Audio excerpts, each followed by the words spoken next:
to Kefi.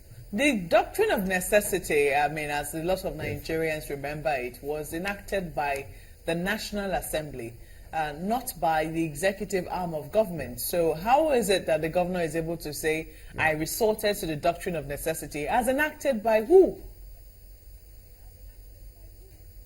You see why he said he resorted to doctrine of necessity.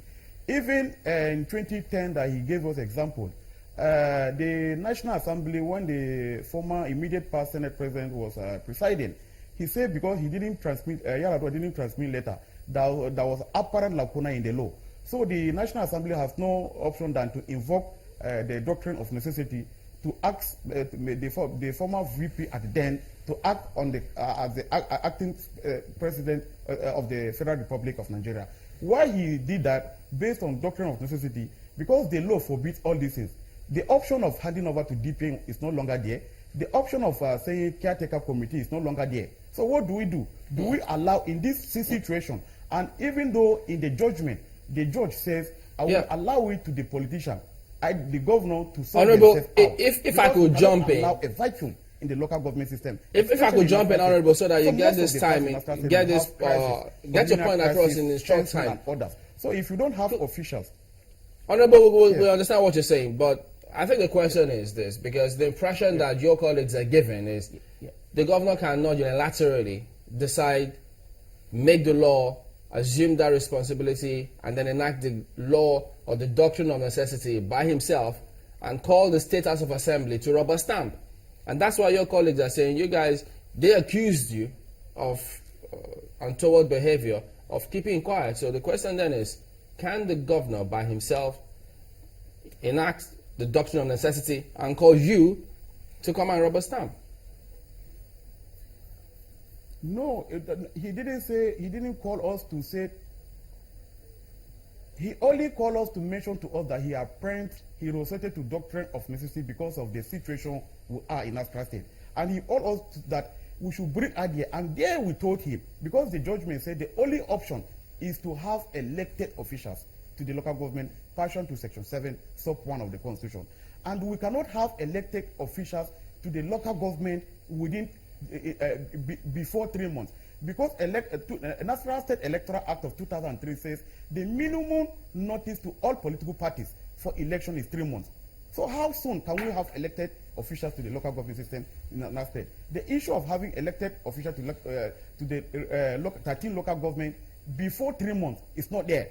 So that is why he said we cannot allow a vacuum, because if we allow a vacuum, that is to tell you every salary will not be paid in the local government. I get that point, Honorable, but Honorable Mala said that you all had told them in your meetings, that the meeting you had with the governor, that the governor admitted that what he did was against the law and that he should be allowed to bear the consequences of the law. Was that correct? No, it's not true. It's not true. It's not true. That is not true. That is not. In fact, even in the executive session, what they said these people that we should stop the story in, that they should come before us for them to clear them.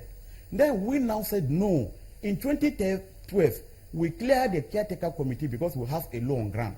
And based on the judgment from a few days ago, whether right or wrong, it is, or unless we appeal it, we don't have the right to invite these people to the hollow chamber because we are lawmakers. Okay. It's like we are going to legalize illegalities. All right. So Could you you can then see the tell kind us of mess we are in the state, because they say we should invite them to the plenary to if clear what them, the governor just like we did did in 2012.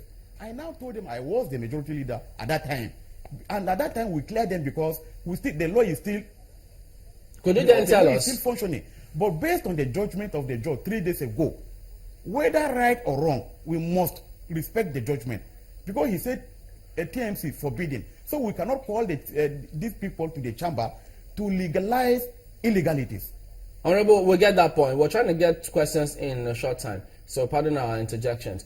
What law did the governor rely to take the action that he took? I told you the governor said he resorted to doctrine of necessity because the judge passed a judgment forbidding all the options he wanted to do. Handing over to DPM, no. TMC chairman, no. So in going forward, what's the way out of this? By the National Assembly.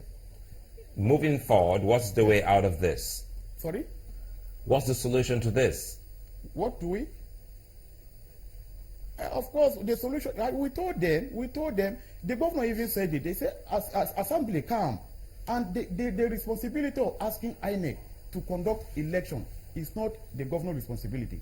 The responsibility of asking INEC to conduct election is not the responsibility of the State Assembly, because INEC are independent body pursuant to Section 197, subsection 1B. So it is the decision of both the executive and the legislature. Let's come together and tell INEC. In fact, when the governor was swearing in the sole administration, he told them that you are just an interim measures. Honorable, I don't want to. Let me get this point in. I mean, an interim measure taken by me, so that yes. You presided over the sitting, for which the lawmakers were, the fight broke out, then they were suspended. The impression people had at the time was that you said they had been suspended for that behavior. But you held another press conference stating why they were suspended, that because they addressed the press conference. He is Chairman House Committee on Information. Since when did they start taking permission or consulting before he gave or addressed the press on what happened? Yes.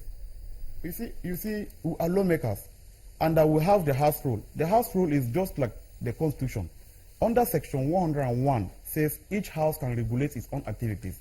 That's a law. This is the House rule. And under Section House Rule 26, 6, 7, and 8, and 38, 1, 2, 3 says before a chairman of House Committee, especially the chairman of House Committee on Information, should speak on any matter, he must brief the Speaker. And in the absence of the Mr. Speaker, he must brief the Deputy Speaker. I was in the Assembly that day and I was presiding. I was in charge of the Assembly because Mr. Speaker is not feeling too fine. He didn't brief me. He didn't tell me anything. Just like the Minister of Information, Lai Mohammed, will just go on air and say something without briefing Mr. President. As a journalist, let me ask you, is it right? Or just like the Commissioner for Information will go on air speaking on behalf of the government of Nasarawa State without briefing Mr. Governor. Is it right?